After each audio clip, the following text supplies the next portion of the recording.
IAS అధికారులు అయ్యా skill డెవలప్మెంట్లో విద్యార్థులకు ఎంతమందికి విద్య నైపుణ్యత నేర్పించారో నేర్పించిన లెక్కలను బట్టి మాత్రమే బిల్లులు చెల్లించాలి అని చెప్పి పదే పదే ఫైల్లో రాసినా కూడా అంటే స్కిల్ డెవలప్మెంట్ అనేది ఎంత చిన్న వ్యవస్థ. దానిలో ముఖ్యమంత్రి అనేవాడు 5 సార్లు 6 సార్లు మీటింగ్లు పెట్టి ప్రత్యేకమైన మీటింగ్లు పెట్టి డబ్బు ఇచ్చేయండి అని చెప్పని సంతకాలు పెట్టి ఎవడు పెట్టాడు ఈ సంతకాలు? నువ్వే కదా, ఫైల్ నీయే కదా. స్కిల్ డెవలప్మెంట్లో సంతకాలు ఎవడే? నువ్వే సంతకాలు పెట్టావు పేమెంట్ ఇచ్చేయమని చెప్పి. వాళ్ళు చెప్తున్నారు అయ్యా ఇది ఇంతవరకు ఎక్కడ సెంటర్లు ఓపెన్ చేయలేదు, పిల్లలకి ఎక్కడ నైపుణ్యం ఇంకా నేర్పించలేదు, ఎంతమందికి నేర్పించారనే లెక్కలు కూడా మన దగ్గర లేవు కదా.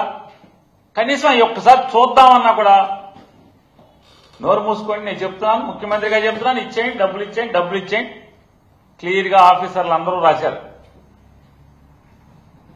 ఈ పద్ధతులు ఆచరించాల్సినప్పటికీ ఈ రాష్ట్ర అధినేత అయిన ముఖ్యమంత్రి గారి ఆదేశం మేరకు డబ్బు చెల్లించేస్తున్నామని చెప్పని చెల్లించేశారు.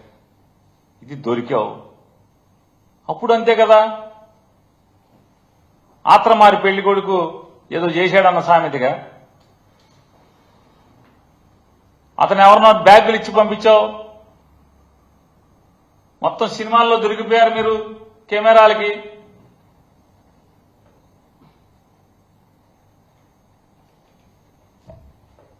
వచ్చి రాని ఇంగ్లీష్లో అవర్ పీపుల్ బ్రీఫ్డ్ మీ, నువ్వు ఓటేయి మనం చూసుకుంటా నేను చూసుకుంటా అని చెప్పి మాట్లాడిని తంతు అంతా కూడా. ఏ రోజన్నా ఒక్కరోజన్నా ఆ వీడియోలో నేను కాదు మాట్లాడింది అని లేకపోతే నేను అతనితో మాట్లాడలేదని కానీ ఒక్కరోజు కూడా మాట్లాడలేదు Chandrababu Naidu. Cut and paste అంటాడు తప్పితే నేనేం చేయలేదు, నేను డబ్బులు పంపలేదు ఎవరిని, నేను మాట్లాడలేదు అసలు అని ఒక్కరోజు కూడా మాట్లాడలేదు.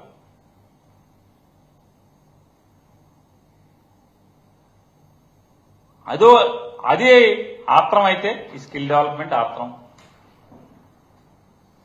ఇటువంటి తప్పులు చేసి పాపాలు చేసి దొరికింది చంద్రబాబు నాయుడు. ఈ లిక్కర్ కేసులో ఎక్కడన్నా జగన్మోహన్ రెడ్డి గారి సంతకం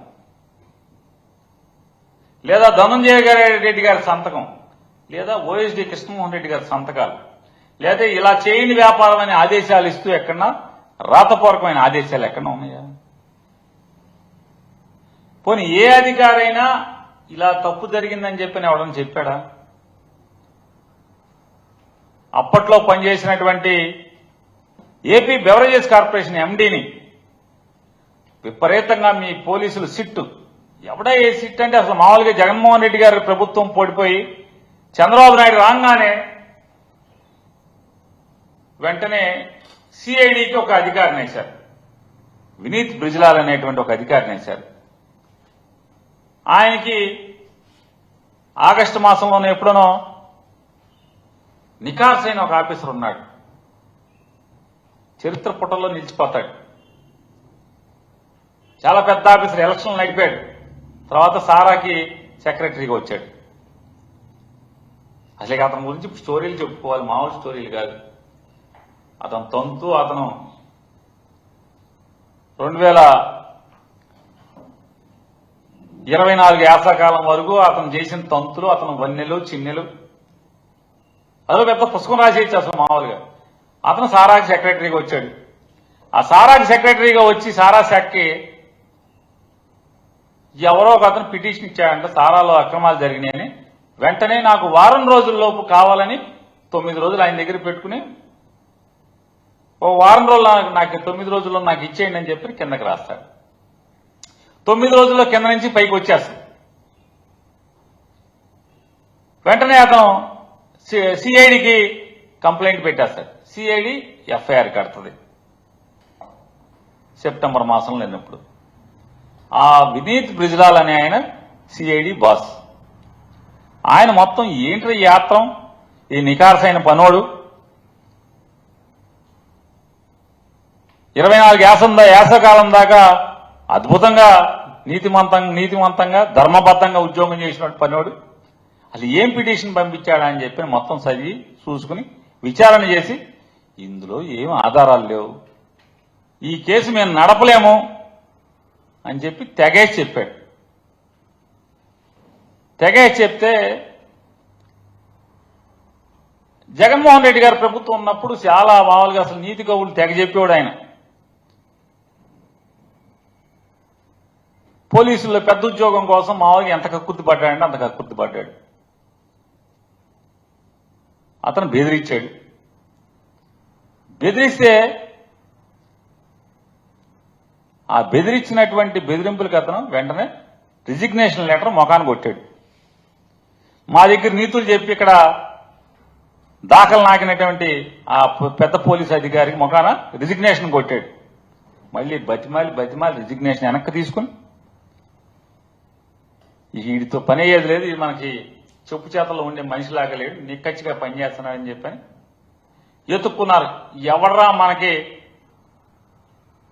సిట్ అంటే సిట్టు, స్టాండ్ అంటే స్టాండ్ ఎవడుంటాడా అని చెప్పి ఎత్తుక్కుని అట్లాంటి మోకనంతా ఏరి సిట్ అని ఒక